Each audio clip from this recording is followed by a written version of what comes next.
Javier Vidal Castillo con su comentario punto por punto aquí en Cable Noticias. ¿Cómo estás? Me da mucho gusto saludarte. Muy bien, ¿y tú? Muy bien, gracias. También, qué bueno. Oye, antes de entrar a materia, quisiera yo enviarle un abrazo y una felicitación muy afectuosa para Lucio Lara Juárez, Sí. con quien me tocó trabajar mucho tiempo al inicio de de mi carrera, justamente en Diario de Morelos, en donde está terminando él la suya. Ahí iniciamos y ahí me tocó compartir los primeros años de este trabajo. Compañeros, mucho tiempo, buen amigo Lucio Lara. Además de un profesional de la lente, es un tipazo, ¿no? Sí, sí, Es sí, sí. un personaje, ¿no? Tiene muchas anécdotas muy bonitas, muy agradables de su niñez allá trabajando inicialmente en el campo, de su oriundez, muchas anécdotas maravillosas. Un saludo Por afectuoso. supuesto que sí, para él y para toda su familia. Desde luego. Salvador, bueno, pues el tema sin duda de esta semana, el tema más importante, el que ha ocupado y preocupado a los mexicanos, a una gran parte de ellos, aunque no estemos en territorio oaxaqueño, pues son los hechos acontecidos el domingo de esta semana, en que lamentablemente pues hay personas heridas y hay 8 personas muertas, ¿no? Para empezar, pues diríamos, perdón, que pues nuestra solidaridad con las personas, con los familiares Sí. de todas las personas que murieron, tanto de civiles como de policías, y de todas las personas que resultaron heridas también de ambos bandos. Es un hecho Aunque que, no sean maestros, ¿no? Porque aunque no como, sean maestros, como que la autoridad dijo, no, pues es que no eran maestros. sí, No, son vidas humanas que se claro, perdieron. sí, civiles o Sí. maestros o policías, finalmente es una vida que se pierde y Sí. un hecho que definitivamente no debió ocurrir. También, desde luego, pues ver con simpatía este acercamiento finalmente de la Secretaría de Gobernación con los líderes de la Coordinadora Nacional de Trabajadores de la Educación para tratar de distender el conflicto en Oaxaca, en toda la zona donde está concentrado este problema, que es Michoacán, Guerrero, Oaxaca, Chiapas, en donde hay que decirlo, lamentablemente tenemos los rezagos educativos y también de económicos más grandes del país. Hay una gran desigualdad, hay un gran atraso, por eso es que lamentamos que lejos de estar los maestros, aquí lo hemos dicho muchas veces, sin tratar de criticarlos, fustigarlos, pero sí hemos criticado, hemos señalado que pues no se vale dejar a los niños sin clases. Es allí donde hay que poner mayor empeño, es ahí en donde el gobierno federal,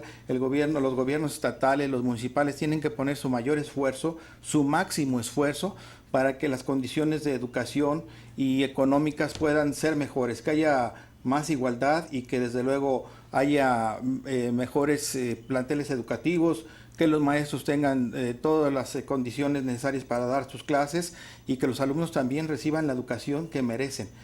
No se vale, lo hemos dicho aquí, que durante varias semanas, no recientemente por este conflicto, sino desde años anteriores, los maestros se ausentan durante días, semanas, meses, y esto, bueno, pues ha generado un gran atraso. Desde luego, sobre el diálogo, decir que este diálogo que inició ayer y que continuará el lunes no debe pasar en ningún momento debe pasar por echar abajo la reforma educativa.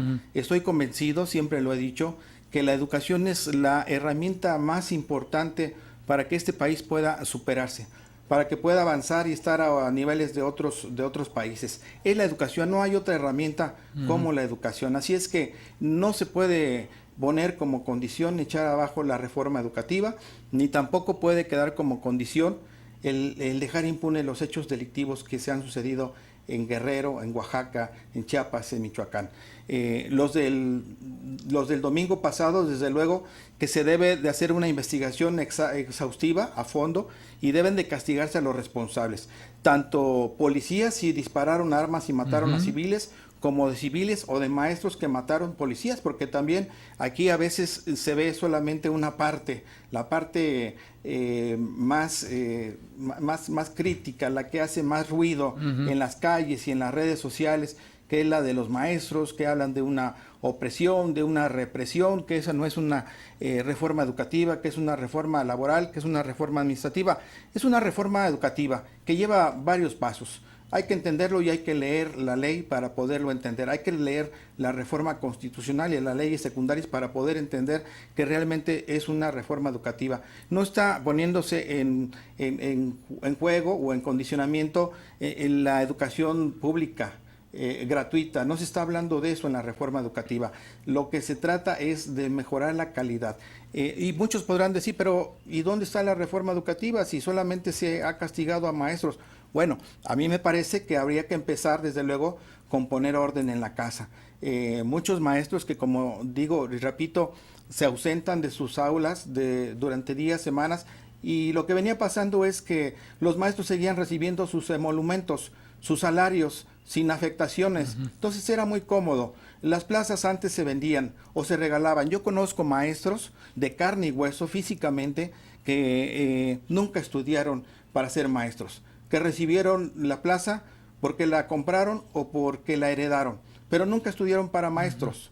Entonces, la verdad, pues no podemos tener o aspirar a una calidad educativa, pues si los maestros no están primero en un nivel, básico por lo menos, para de ahí ir preparándose, ir mejorando, y no se puede ir avanzando si los maestros no están en el lugar en donde deben de estar. En fin, que yo creo que tiene que haber un diálogo, sí, pero también yo he insistido siempre que el diálogo y la política no debe estar por encima del Estado de Derecho. Hay políticos que dicen, bueno, hay que privilegiar la política, hay que acercarse con los maestros, y ese acercamiento es para dar impunidad a los responsables de lo ocurrido el domingo. Ese acercamiento, esos acuerdos con la gente es para volver a lo mismo de antes, de secuestrar, y que sigue ocurriendo hoy, secuestrar camiones, secuestrar personas, quemar edificios, saquear comercios, secuestrar personas, vejar personas. Esto no puede seguir ocurriendo, y esto no puede ser condición en el diálogo. O sea, debe de haber un respeto al Estado de Derecho. Y finalmente, pues yo diría que sí, hay que revisar la reforma educativa, hay que incorporar a nuevos actores en la revisión de la reforma educativa, pero tienen que participar personas, desde luego, especialistas, y ya establecer un modelo educativo, porque no se ha dado a conocer el modelo educativo. Efectivamente, no hemos llegado a esa parte del proceso de la reforma educativa. Estamos en una primera etapa que era, estamos porque me siento inmiscuido, involucrado como mexicano.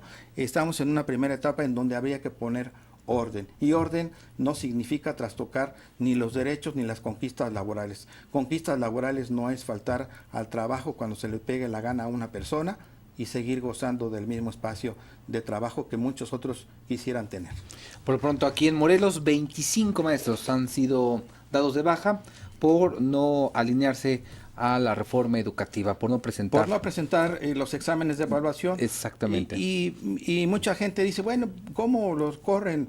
Pero hay que leer leer la ley. La ley dice presentarse. Si no apruebas el examen, la ley te da oportunidad para que en 2 años, o sea, tú te tienes que preparar, y no es necesario que venga el Estado, que venga el gobierno y que te lleve a un aula y que te esté preparando tú mismo. Si te quieres superar, si quieres aspirar a mejores condiciones de vida, a escalar mejores posiciones dentro del magisterio, pues tú mismo te preparas, te capacitas para que cuando alguien te someta a una evaluación, tú estás al 100%. Eso es lo que no han querido ellos, y además, desde luego, de muchas prebendas, que hay que decirlo, que son reales. Ahí están documentadas por parte, muchas prebendas para los líderes del magisterio, que finalmente son quienes llevan la mayor tajada. Bueno, el tema siempre será complejo, sí, y debatible. Yo creo que ya no alcanzo a llegar al otro tema, y te lo voy a preguntar para que en 30 segundos me des tu punto de vista sobre este debate que se ha generado también en el constituyente permanente, en los municipios, para aprobar la reforma y permitir los matrimonios igualitarios. Creo que 13 municipios han dicho no a esta reforma, ¿no? Y bueno, este es un tema que también polariza a la sociedad, ¿no? Es un tema de derechos, pero es un tema también de respeto. Es un tema que no deja satisfechos a ningunos. Estamos en una cultura todavía de evolución, de aprendizaje, de ver todavía y de entender y de tolerar estos actos, de comprender estos actos de unión entre dos personas. Por eso es que hay tanta resistencia, ¿no? Sí. Hay tanta resistencia y creo que el lapso, el tiempo se agota el 26. Y estamos a días, A 2 días o 3 días de que se agote, y lo más probable es que, como van las cosas, que no pase, ¿no? Que no pase. Bueno, Zacatepec y Jojutla creo que hoy dijeron no. Hoy dijeron no. Y en Cuernavaca se reventó la sesión de Cabildo, ¿no? Claro, incluso hubo un enfrentamiento verbal entre católicos y comunidad lésbico-gay en Zacatepec. Qué bueno que solamente sea una diferencia verbal y que no llegue a otra situación. Qué lamentar. Bueno, estamos por ahí entonces siguiendo de cerca, ya cuando esté el resultado, por supuesto que lo vamos a dar a conocer. Y un saludo a todos los maestros, como siempre, les reitero mi respeto a los maestros que sí quieren ver a este país mejor. Muy bien, gracias. Javier Peña Castillo aquí con nosotros. Regresamos.